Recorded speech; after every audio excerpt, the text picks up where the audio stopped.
In other consumer news, a brand of baby cough syrup sold around the nation at Dollar General retail stores is being recalled.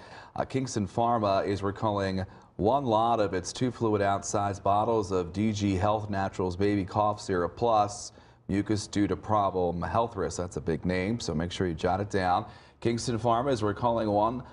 As we just said, you can go to our website, mytwintiers.com, for more on that and also learn about how you can get a refund. We've got all those important recalls, mytwintiers.com.